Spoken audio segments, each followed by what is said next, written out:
잘 지내셨지요? 오늘의 본문의 말씀은 예수님께서 승천하시면서 예루살렘을 떠나지 말고 하나님이 약속하신 것을 기도하면서 기다려라 할 때 120명의 성도들이 열흘 동안 열심히 기도했더니 성령님이 강림하셨어요. 불같이 바람같이 강림하셨는데 전혀 새로운 마음, 새로운 신앙, 새로운 공동체를 허락해 주신 겁니다. 그래서 그때 사도들이 밖에 나가서 설교를 하니 한날에 3,000명이 예수님을 믿겠다고 교회 안으로 들어왔어요. 이제 교회가 세워집니다. 근데 교회가 어떻게 행복하게 아름답게 정말 아름다운 교회, 주님이 원하시는 그런 교회로 세워졌는지 기록하고 있는 말씀이 오늘 이 본문의 말씀이에요. 그래서 교회의 원형이 무엇이냐 그러면 오늘 이 42절부터 47절의 말씀을 들을 수가 있습니다. 성령님은 우리를 행복하게 하시기 위해서 하나님의 영이신데 우리의 이 몸에, 우리의 인격 가운데 찾아오신 분입니다. 여러분, 가장 존귀한 사람은 성령의 은혜를 가지고 있는 사람인 줄로 믿으시기를 바랍니다. 성령님과 함께하는 사람이 그리스도인이요, 성령님의 은혜를 누리는 사람은 천국 백성이에요. 가장 행복한 사람은 성령의 은혜 가운데서 믿음과 영원한 생명을 가지고 있는 우리 그리스도인이란 말씀입니다. 그런데 오늘 이 말씀을 들여다보면 성령님이 오셔서 교회가 세워지고 부흥의 역사가 일어나는데 그 중심에는 뭐가 있는가 살펴보면 관계라고 하는 것입니다. 뭐가 있다고요? 관계. 인간관계, 하나님과의 관계, 대신관계, 대인관계, 가족관계, 성도 간의 관계, 이 관계가 있으므로 행복한 교회가 시작된 거예요. 즐거움이 있고 기쁨이 있고 사랑이 있고 용서하고 섬기고 이런 교회가 되어졌단 말이죠. 그래서 부흥이라고 하는 것은 다른 거 아닙니다. 부흥은 사랑의 부흥이고 관계의 부흥이에요. 부부간의 관계도 좋아지고 교우들 간의 친구, 이웃 간의 관계도 좋아지고. 여러분, 예수님을 믿는 기독교가 시작되니까 그 당시에 전통을 자랑하던 유대교인들이 예수 믿는 사람들을 박해했거든요. 제사장들, 서기관들. 그런데 나중에 보니까 이 사람들이 예수 믿고 교회 안으로 들어옵니다. 어색하지요. 그러나 주님의 사랑, 성령의 은혜가 넘치니까 서로 관계를 맺고 친구가 되고 형제가 되어지고 그렇게 되는 거죠. 사도 바울을 생각해 보세요. 사도 바울은 예수님을 증거하는 스데반 집사님을 돌로 쳐서 죽일 때 그 옆에서 옷을 맡아서 동조했던 사람이고, 예수 믿는 사람들을 처처해 다니면서 잡아들이던 아주 흉악한 사람인데 이 사람도 교회 안으로 들어오잖아요. 그런 사람들이 교회 안으로 들어오는 거예요. 근데 어떻게 모두가 다 결속하고 하나가 될 수 있었을까요? 사람의 마음으로는 못해요. 하나님이 주시는 성령의 은혜로 아름다운 교회 공동체를 만들게 된 것입니다. 오늘 우리도 이렇게 여러 부류의 사람들이 각처에서 와서 앉아 계시는데 우리가 이렇게 하나 될 수 있는 것은 성령님의 은혜 때문이에요. 그래서 첫 번째로 생각할 것은 결속의 은혜, 결석이 아니라 결속. 서로 묶이는 거예요. 사랑으로. 결속은 누가 주시는?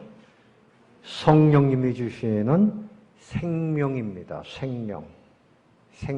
따라봅시다. 생명.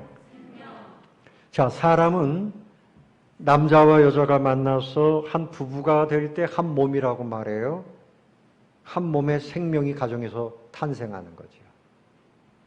하나님과 우리 인간이 만나서 결속이 되면 하나님의 영원한 생명이 우리에게 주어져서 우리가 생명을 누리게 되는 거죠. 결속은 성령님이 주시는 생명입니다. 그래서 이 결속한다, 사람과 사람이 서로 이렇게 연합하고 만나는 것은 하나님이 인간을 지으실 때 세우신 뜻입니다. 여러분, 아담이 독초하는 것이 좋지 않았다. 그래서 아담의 갈비뼈를 뽑아가지고 하와를 만들어서 부부가 되게 했지요. 결속은 하나님의 선하신 뜻입니다. 왜 그런가 하면 그 결속 가운데 생명이 있고 행복이 있기 때문에 그래요. 한 가지 이야기를 하겠습니다. 이 그림을 한번 보세요. 어린 쌍둥이의 그림인데요. 인큐베이터 안에서 쌍둥이 1kg밖에 안 돼요. 미숙합니다. 그런데 이렇게 어깨동무를 하고 있죠. 1995년도에 미국의 매사추세츠 메모리얼 병원에서 있었던 일이에요. 쌍둥이가 태어났는데 카이리 잭슨, 브리엘 잭슨. 언니는 카이리, 동생은 브리엘. 이름을 지었어요. 근데 이 아기들이 먼저 사진을 보여주세요. 이 아기들이 12주를 빨리 태어났어요. 그러니까 미숙하지요. 1kg밖에 안 돼요. 근데 이 동생 브리엘이 심장이 좋지 않아요. 결함이 있어요. 의사들이 말하기를 오래 살지 못합니다. 치료를 하고 애를 쓰는데 도무지 이 아기를 살릴 방법이 없어요. 여러 차례 죽음의 문턱을 왔다 갔다 합니다. 그래서 의사들이 하는 말이 죄송합니다. 어머니, 아버지 죄송합니다. 이 브리엘 이 아기는 얼마 남지 않은 것 같습니다. 그러니까 이 엄마 아빠가 제대로 안아보지도 못하고 이 아기를 보내게 됐어요. 그래서 엄마 아빠가 눈물을 흘리면서 아가야 미안하다. 천국에서는 아프지 말아라. 이제 죽음을 받아들일 때입니다. 그런데 이 아기를 돌보던 게일이라고 하는 간호사가 한 19년 경험이 있는 분인데 이 브리엘 아기가 자기에게 뭔가를 간절하게 말하고 있다 이런 느낌을 가졌어요. 이 아기를 그냥 보내기가 너무나 안타까운 거예요. 그래서 이 간호사가 제안하기를 이 쌍둥이를 한 인큐베이터 안에다가 같이 집어넣자. 그래서 치료해보자. 의사들이 반대했습니다. 이미 이 아기가 다 거의 죽어가는데 무슨 소용이 있냐. 아닙니다. 외국에서도 그런 사례가 있습니다. 한번 좀 해봅시다. 간절하게 요청을 해서 애원을 해서 이 아기를 같은 인큐베이터 안에다 넣었어요. 처음에는 이 브리엘이 이제 경보음이 막 울려서 삑삑 울립니다. 그래서 거의 죽어가는 아이를 둘이 이제 한 인큐베이터 안에다가 저렇게 놓는데 깜짝 놀랄 일이 일어난 겁니다. 그 언니가 카일이라고 하는 이 아기가 이렇게 손을 뻗쳐가지고 동생에게 어깨동무를 했어요. 근데 어깨동무를 했어요. 사람들이 깜짝 놀랐죠. 근데 얼마 있다가 보니까 다 죽어가던 그 아기의 그 피에 산소 포화도라고 하는 것이 정상이 되어지기 시작했어요. 그리고 조금씩 회복이 되어지는 겁니다. 아이가 조금씩 회복이 되어지는 거예요. 그래가지고 결국은 이 아기가 살아났어요. 자, 다음 사진을 보여주세요. 이렇게 성장한 거예요. 그래서 이 기적 같은 이야기가 지금도 세계적으로 계속 회자되고 있습니다. 여러분, 무슨 이야기를 하는 것입니까? 이 동생을 언니가 부둥켜 안더니 죽어가던 아이가 살았어요. 그 따뜻한 사랑과 함께 그 생명을 근본적으로는 하나님이 살리신 거죠. 근데 여러분, 누가 아프면 가서 이렇게 손을 만져주는 거 굉장히 중요합니다. 어깨에 손을 얹어주는 거 굉장히 중요합니다. 위로를 받고요. 몸에서 새 힘을 얻을 수가 있는 거죠. 사람은 결속이 되어질 때 힘을 얻고 생명을 누릴 수 있도록 하나님이 그렇게 만들어 놓으신 거예요.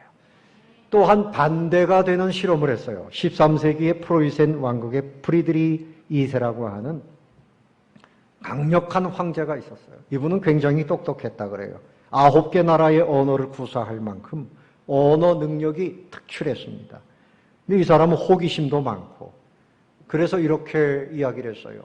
가난한 집의 어린 아이들을, 그 아이들을 이제 어머니 아버지가 키우도록 하면서 아이들에게 세상 말을 가르치지 말아라. 그러면 자연 언어를 배울 것이다. 뭐 이런 이야기를 했고, 준칙, 키우는 준칙을 줬어요. 이것대로 해라 하면서 아기들을 최대한 쾌적한 환경에서 보살펴라. 아주 좋은 이야기죠. 좋은 음식을 먹여라. 좋은 옷을 입혀라. 청결하게 해라.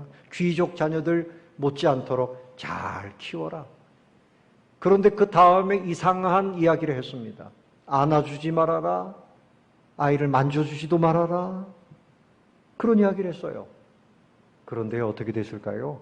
아기들이 잘 먹기는 하는데 시름 앓기 시작하더니 1년이 지나니까 그 아기들이 다 죽고 말았다고 하는 것입니다.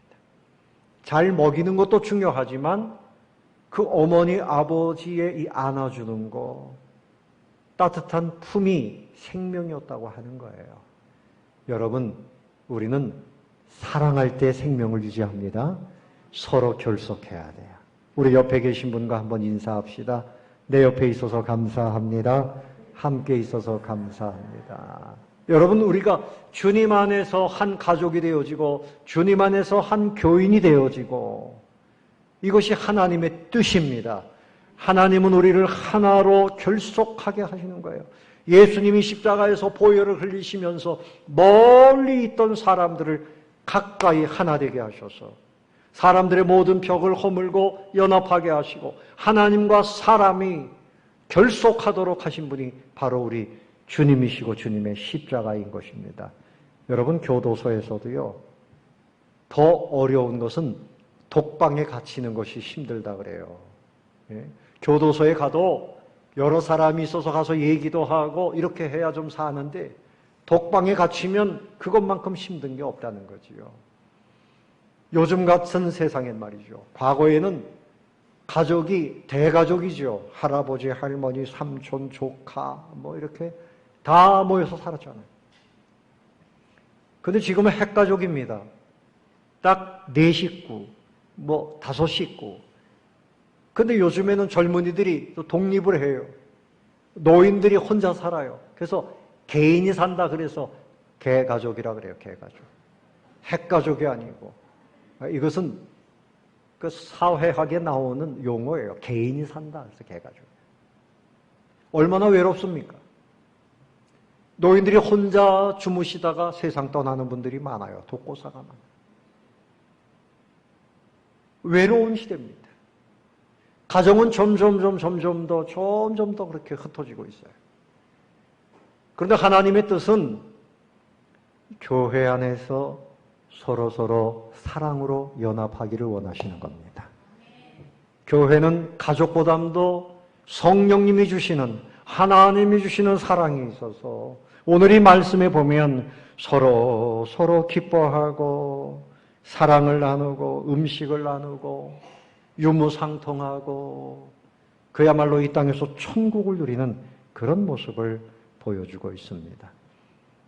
아리스토텔레스는 말하기를 인간은 사회적 동물이다 그랬는데, 하나님께서는 우리 사람은 서로 연합할 때 행복하고 생명을 유지하도록 그렇게 만들어 놓으신 겁니다. 여러분, 외롭게 살지 마시고요, 성령 안에서 서로 연합을 힘쓰는 성도들이 되시기를 바랍니다. 그래서 성령님은 우리에게 은혜를 주세요. 이 결속은 성령의 능력이에요. 사람의 그 성품으로는 하나가 될 수 없습니다. 여러분, 사람이 가지고 있는 성품은 근본적으로 자기중심적인 성품이에요. 탐욕이 많아요. 마음에 맞는 사람이 없어요. 그래서 가까이 하면 할수록 상처를 줍니다. 그래서 결속하기가 어려운 거예요. 그런데 성령님이 우리에게 오신 것은 갈라디아서 3장 14절에 보면 우리의 모든 저주를 예수님이 다 끊어내시고 예수 안에서 믿음으로 살아가는 우리에게 성령의 약속을 받게 하셨다. 왜 성령님을 보내주셨느냐? 성령님이 오셔서 우리 마음에 새 마음을 주시는 거예요. 여러분, 우리 마음에 이기심, 탐심, 증오심, 네? 교만, 이런 것들이 많아요. 이런 것들을 다 떨쳐버리게 하시는 분이 성령님이십니다. 대신에 우리 마음에 어떤 마음을 주시는가 하면 겸손한 사랑, 섬기는 마음, 그리고 서로를 용서하는 마음, 서로에 대해서 기뻐하는 마음, 또 무엇보다도 예수님의 사랑, 예수님을 사랑하는 마음, 이런 마음을 우리에게 가득 부어주십니다. 나는 타고나기를, 사람이 귀찮아요, 이런 분이 있어요. 나는 사람들과 만나는 것이 싫어요. 나 혼자 있는 것이 좋아요. 그런데 성령의 은혜를 받으면 사람들과 교제를 잘합니다. 겸손한 사람이 되고 사람들에게 환영받는 그런 성품을 갖게 됩니다. 여러분에게 물어보겠습니다. 여러분, 사람들과 만날 때 아주 화를 많이 내고 성격이 까칠하고 이런 사람들이 있으면 이 모임이 잘 될까요? 잘 됩니까? 그런 모임에 가고 싶습니까? 아니죠. 막 잘난 체하고 자기 주장이 강하고 이런 사람들이 많으면 그 모임이 잘 안 됩니다. 배려할 줄 알고 다른 사람의 말을 잘 들어주고 어려움 있으면 위로해주고 이런 사람이 있으면 만나고 싶어요. 그런 사람을 그리워합니다. 그런 사람은 친구가 될 수 있어요. 여러분들이 성령의 은혜 가운데에서 다른 사람들에게 기쁨을 주고 환영을 받고 그리고 모임을 아름답게 만들고 이런 성품을 갖게 되시기를 예수님의 이름으로 축원합니다. 이것은 내 성품으로 되는 것이 아니고 성령의 은혜로 되는 겁니다. 성령의 은혜로 여러분 그런 성품을 갖게 되시길, 새 마음을 갖고 살게 되시기를 바랍니다. 그래서 성령의 은혜가 넘치면 이 바라보는 것이 바뀌어요. 내 자신에 대해서. 성령의 은혜가 없으면 내 자신을 나는 못난 사람이야.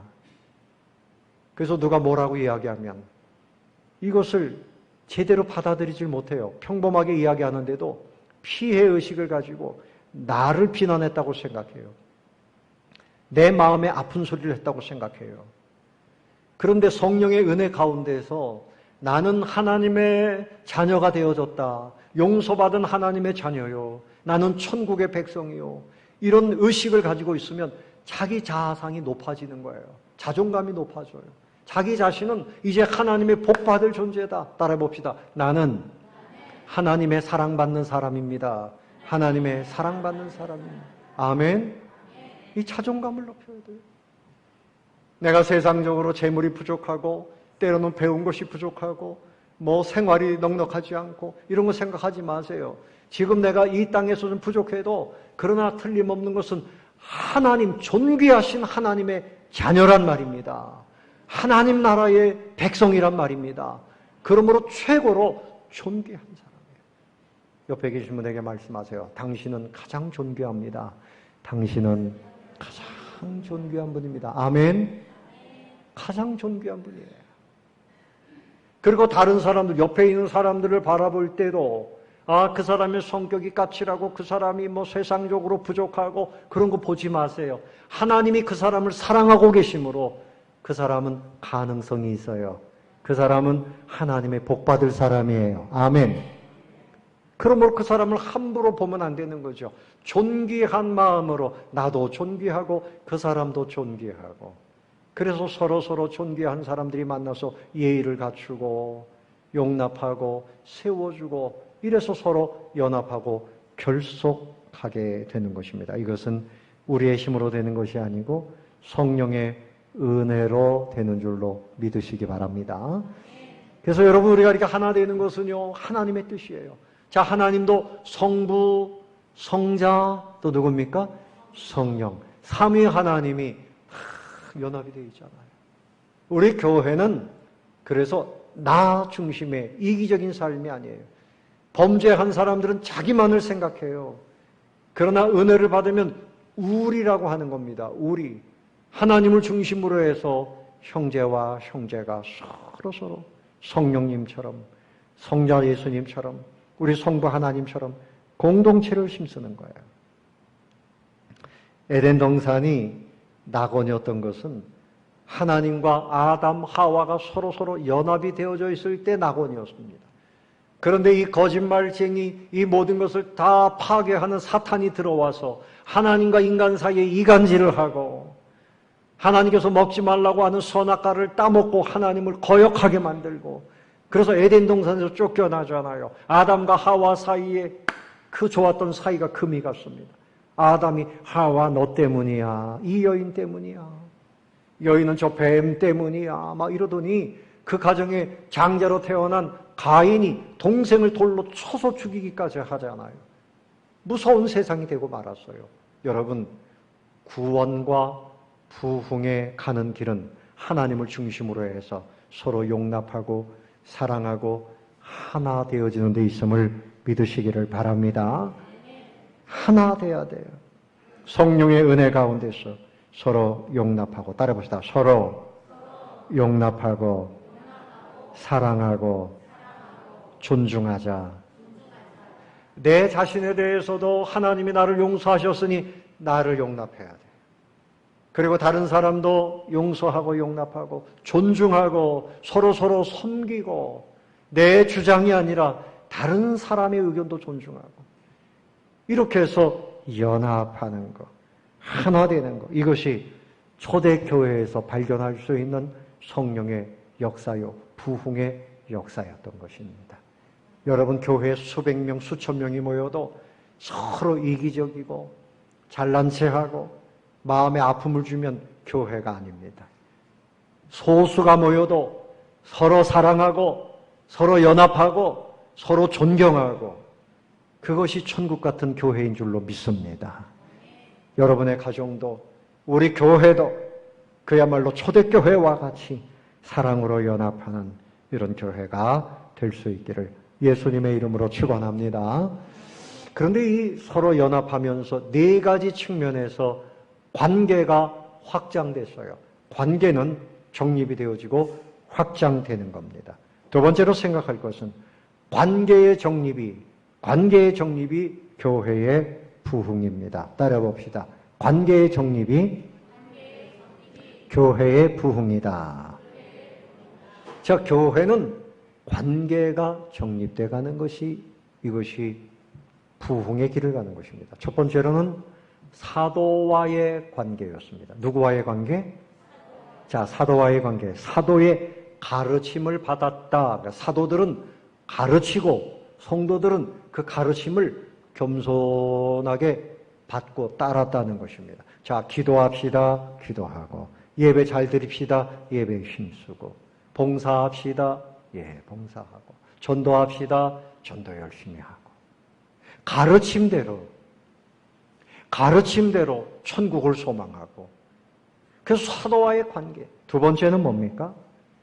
성도 간의 관계입니다. 자, 성도 간에는 사랑으로 교제하는 거예요. 사랑으로 교제. 자, 간단하게 보고 좀 더 설명하겠습니다. 세 번째는 누구와의 관계? 하나님과의 관계. 하나님이 우리를 구원하셨고 우리가 해야 할 일은 하나님께 예배하는 것이죠. 하나님을 높여드리는 거죠. 네 번째는 이웃과의 관계입니다. 이웃과의 관계. 자, 이웃에게 이제는 하나님과 만날 수 있는 다리 역할을 하는 거예요. 그것이 뭡니까? 전도입니다. 좀 더 설명하겠습니다. 자, 42절 읽어봅니다. 다시 한번 같이 읽어보겠습니다. 시작. 그들이 사도의 가르침을 받아 서로 교제하고 떡을 떼며 오로지 기도하기를 힘쓰니라. 자, 그뿐만이 아니라 기도하고 전도하고 봉사하고. 근데 사도의 가르침을 받았다는 거예요. 여러분, 지금으로 치면 이제 목사님과의 관계를 바르게 정립해야 된다. 그것이 여러분의 신앙의 부흥입니다. 교회의 부흥은 목사님과 성도들의 관계가 바르게 되어지면 교회는 말씀의 부흥이 오는 겁니다. 아멘. 자, 목사님들은 하나님이 세우신 거죠. 오늘 사도들도 역시 하나님이 세우신 거예요. 그 권위를 인정해야 돼요. 하나님의 말씀을 가진 분들이다. 그래서 하나님의 말씀이다 하고 그 말씀을 마음으로 받아서 순종하는 거예요. 그러면 본인들의 신앙이 온전해지고 가정이 복을 받고 교회가 왕성해졌단 말이죠. 하나님께서 우리에게 왜 말씀을 주십니까? 디모데후서 3장 16절에 보면 모든 성경은 하나님의 감동으로 돼서 교훈과 책망과 바르게 함과 그다음 뭐라 그랬죠? 의로 교육하기에 유익하니 이는 하나님의 사람으로 온전하게 하며 모든 선한 일을 행할 능력을 갖추게 하려 함이라. 이 말씀을 받으면 사람이 온전해집니다. 어린 아기들에게 얘야 밥 많이 먹어라. 그럼 아기는 왜 먹어야 되는지 몰라요. 맛도 있지만 먹다 보면 살이 토실토실 찌고 그 다음에 키도 자라고 예? 그렇게 되는 거 아닙니까? 부모님이 먹여주는 대로 먹었더니 온전한 사람이 돼가는 거예요. 하나님의 말씀을 이 교역자와의 관계 속에서 말씀을 잘 받아야 되겠다. 나는 저분의 말씀을 잘 받아야 되겠다. 설교를 잘 받아야 되겠다. 내 마음으로 받아서 순종하면 내가 능력이 생기고 온전한 신앙인, 하나님이 기뻐하시는 온전한 그리스도인이 된다는 말씀입니다. 또한 말씀은 우리를 행복하게 하지요. 시편 1편 2절 말씀에 복 있는 사람은 누구냐? 오직 여호와의 율법을 즐거워하여 그 율법을 주야로 묵상하는도다. 여러분들이 복을 누리려면, 행복한 사람이 되려면 성경을 읽으셔야 됩니다. 아멘. 성경을 배워야 됩니다. 평생 교회는 다녔지만 성경 교회 올 때만 들고 오면 안 돼요. 성경을 읽어야 됩니다. 성경을 깨달아야 됩니다. 특별히 목사님을 통해서 성경을 배워야 됩니다. 그래서 그 성경을 무슨 뜻인가 잘 묵상하면 그는 시냇가에 심은 나무가 철을 따라 열매를 맺으며 그 잎사귀가 마르지 아니함 같으니 그가 하는 모든 일이 다 형통하리로다. 아멘. 제가 이렇게 보면요, 성경이 요즘 무겁다고 안 가지고 다니는 분들이 계세요.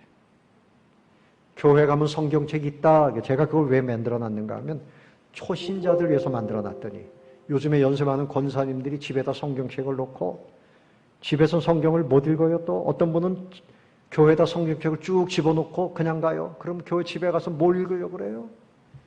집에 있으나 교회에 있으나 여러분 성경책을 가지고 다녀요. 늘 말씀을 묵상하시면서 아멘. 그래서 목사의 눈으로 볼 때 신앙이 무르익고 정말 형통한 분들 보면요, 성경을 열심히 읽어요. 성경을 묵상해요. 근데 신앙이 항상 발목에 차 있는 사람처럼 그냥 이렇게 깊이가 없어요. 성경을 깊이 보지 않아서 그래요. 여러분, 사도와의 관계를 정립하는 것, 하나님의 뜻인 줄로 믿으시기 바랍니다. 두 번째는 성도와의 관계입니다. 42절 다시 한번 시작. 그들이 사도의 가르침을 받아 서로 교제하고 떡을 떼며 오로지 기도하기를 힘쓰니라. 44절 시작. 믿는 사람이 다 함께 있어 모든 물건을 서로 통용하고 또 재산과 소유를 팔아 각 사람의 필요를 따라 나눠주며 46절 날마다 마음을 같이하여 성전에 모이기를 힘쓰고 집에서 떡을 떼며 기쁨과 순전한 마음으로 음식을 먹고. 자, 사도의 가르침을 받았어요. 그래서 기도합니다. 같이 기도해요. 44절에 보니까 믿는 사람이 다 함께 있어 마음이 함께 있고 공간적으로 함께 있고 시간도 함께 보내고 이것이 하나님이 원하시는 부흥의 모습이에요. 성도들이 같은 장소, 같은 공간, 같은 시간에 같이 모여서 교제해야 돼요. 그래서 이들이 모여가지고 뭐 했습니까? 44절 보니까 물건을 서로 통용했다. 아, 우리 집에 이 물건이 좀 남습니다. 집사님, 내가 음식을 많이 만들었는데 이거 좀 드시지요. 내가 옷 하나 샀는데 하나 더 샀어요. 뭐 이렇게 같이 나누는 거예요. 아니, 내가 당신 부모도 아닌데 당신 형제도 아닌데 왜 이러세요? 우리는 주님 안에서 같은 형제잖아요. 네? 여러분, 제가 입고 있는 이 옷 말이죠. 이거 제가 산 거 하나도 없어요. 넥타이도 제가 산 거 없어요. 다 우리 성도님들이 사주신 거예요. 네? 근데 여러분, 성도끼리도 아, 내가 그 권사님 옷 하나 사드려야지. 신발 하나 사드려야지. 새로 오신 그분 내가 뭐 하나 좀 해드릴까? 음식을 한번 대접해야지. 왜 그렇게 할 수 있는가 하면 우리는 천국을 선물로 받았기 때문입니다. 주님의 은혜로 용서받고 지옥에 떨어지지 않고 하나님의 사랑이 넘쳐나고 있잖아요. 하나님께서 우리를 교회 안에 묶어두신 것은 서로 사랑하라는 거예요. 와가지고 서로 뒤통수만 바라보다 가다. 이거 아니죠. 서로 사랑하라. 한번 따라해 봅시다. 서로 사랑하자. 내가 뭐 하나 있으면 이거 우리 어머니 드려야지. 우리 아버지 드려야지. 그 자녀들이 마땅히 그렇게 해야 되죠. 우리 자녀에게 이거 하나 사줘야지. 근데 교회 안에서는 내가 우리 집사님, 권사님, 우리 형제님에게 내가 선물 하나 해야지. 내가 밥도 한번 대접해야지. 초대교회가 그랬단 말이죠. 심지어는 땅을 팔아가지고 가난한 사람들 학비도 대주고 병원비도 대주고 집도 사주고 막 그랬단 말이에요. 참 놀라운 일이죠. 천국을 받았으니까 뭐 못할 것이 없다는 그런 마음들이 들어가는 거죠. 그렇게 사랑했단 말입니다. 여러분, 세상에 그런 사랑은 우리 가운데 있고요. 사랑할 때 사랑하는 사람이 부자가 되는 거예요. 진짜 부자는 사랑을 베푸는 사람입니다. 아멘. 사랑하면 여러분이 행복해지고 모두가 행복해지는 거예요.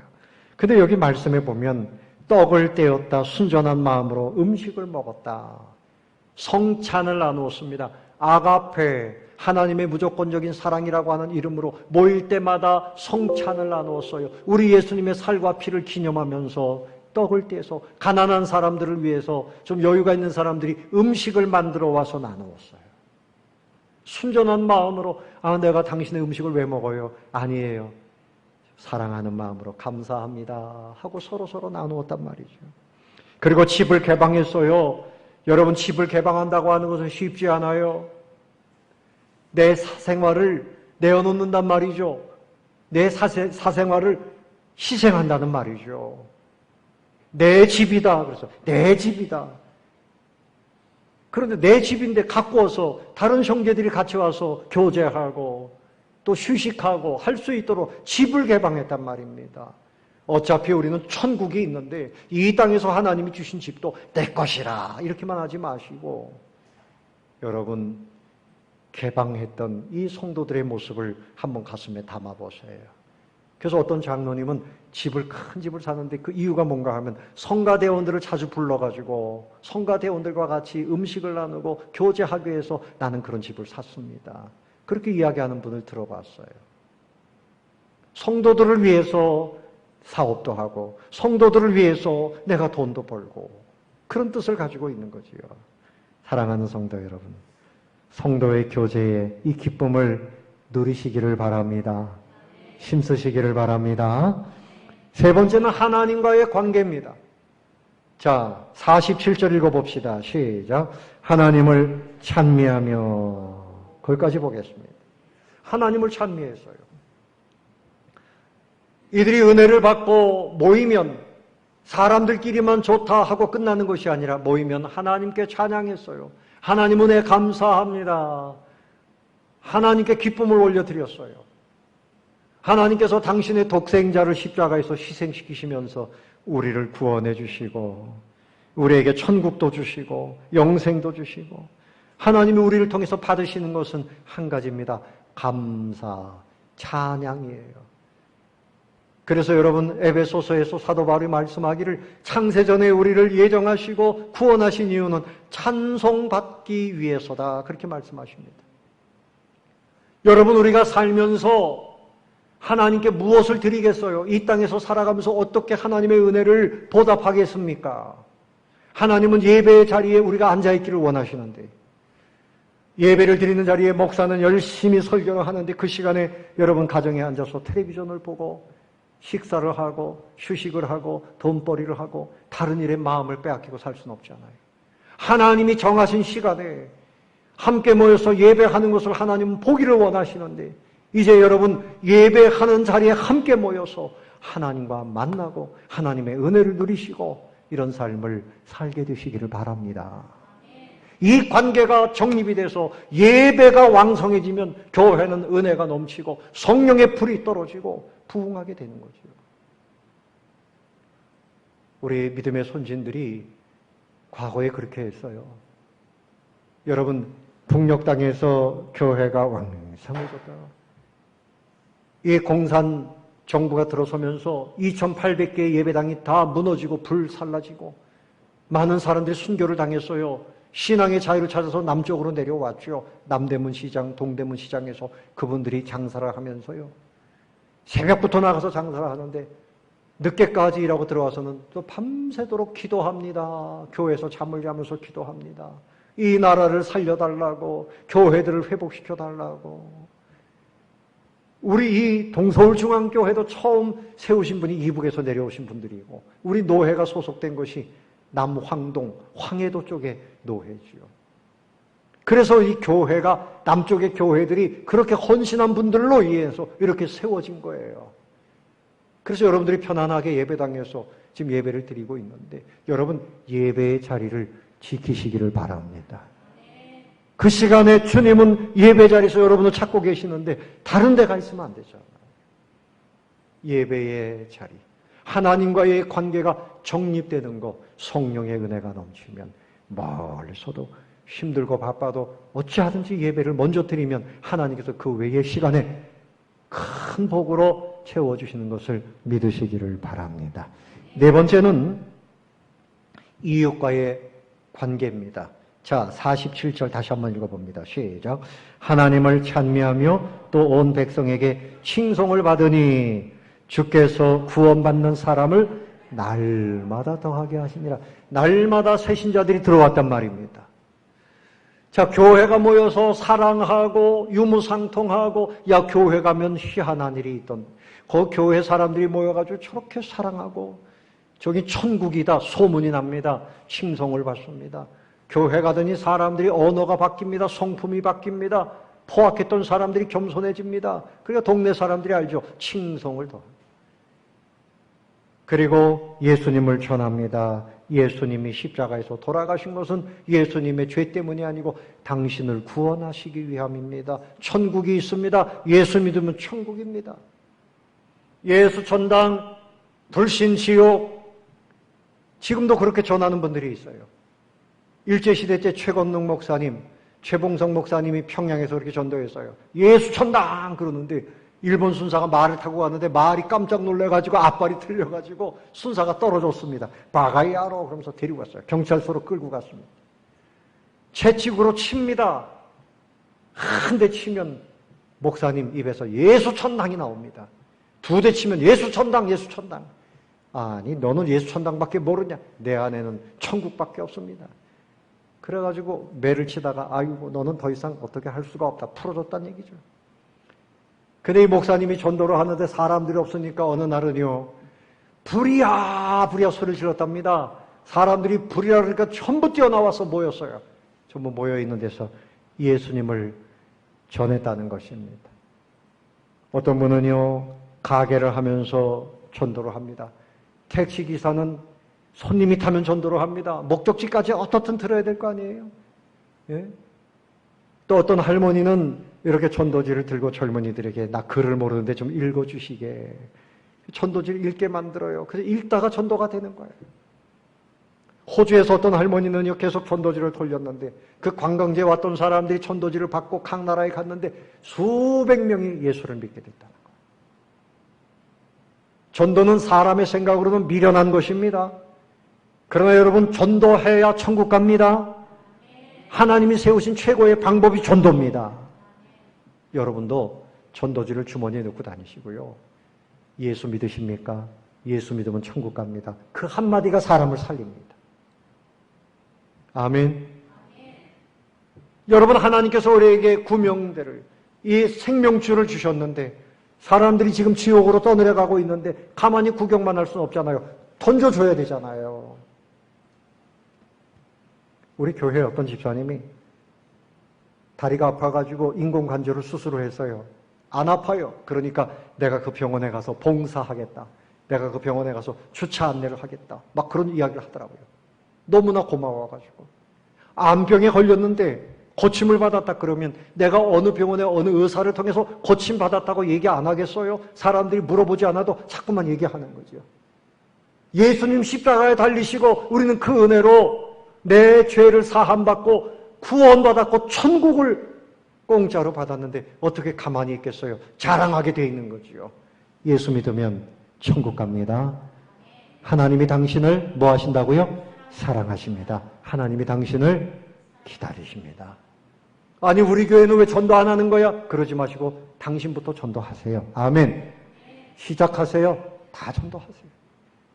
지나다니는 사람들 붙들고 버스를 타도 안녕하세요. 예수 믿으시면 천국 갑니다. 그 한마디가 그 사람의 귀에 가슴에 들어가서 예수 믿게 되는 거예요. 저도 어릴 때 예수 안 믿을 때요. 우리 집 앞에 주일날만 되면 저는 그냥 구슬치기 하고 친구들하고 딱지치기 하고 그랬거든요. 그런데 저보다 1년 선배예요. 학생복을 입고 이러고서 나타나요. 그 시간만 되면 그분도 목사님이 됐고 저도 목사가 됐는데 그분은 이러고 와가지고 말은 못하고 이러고 지나가요. 제가 볼 때 전도하려고 왔구나. 교회 다니는구나. 그게 제 가슴에 들어오는 거예요. 저 사람은 뭐가 있길래 저렇게 교회를 다닐까? 제가 결국은 그 교회 가서 그분이 1년 선배이고 제가 1년 후배가 됐는데 다 목사가 됐어요. 보기만 해도 전도가 되는 줄로 믿으시기 바랍니다. 보기만 해도요. 도전이 되는 거예요. 보기만 해도. 말씀을 정리하겠습니다. 여러분, 하나님께서 우리를 하나님과 묶어주신 것을 감사하시기 바랍니다. 성령님이 오셔서 우리를 하나님과 생명의 관계로 묶어주시고 천국 백성으로 꽉 묶어주시고 악한 것이 우리를 건드리지도 못하도록 탁 붙들고 계십니다. 그리고 우리가 낙원같이 이 교회 안에서 형제와 형제가 연합하여 사는 것이 하나님의 뜻이고 나는 싫어요. 나 혼자 살래요. 그것은 사단의 마음을 자꾸만 심어주는 거예요. 우리는 서로 사랑하고 가정에서도 연합하고 여러분 교회 안에서도 연합하고 유무상통하고 그뿐만이 아니라 하나님 앞에 예배하는 것을 힘쓰시기를 바라고요. 이웃과의 관계에서 전도하고 사랑하면서 하나님께서 맡겨주신 이 행복한 삶을 누리게 되시기를 바랍니다. 이것은 우리의 힘으로 안 되고요. 성령의 은혜를 받으면 됩니다. 따라해 봅시다. 성령님, 나에게 불을 나려 주옵소서. 사랑의 불을 나려 주옵소서.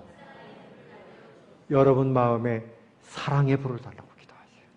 그러면 여러분의 인생이 달라지고 우리 교회도 초대교회와 같은 이런 놀라운 부흥의 역사를 보게 될 줄로 믿습니다. 이런 은혜를 누리게 되시기를 예수님의 이름으로 축원합니다.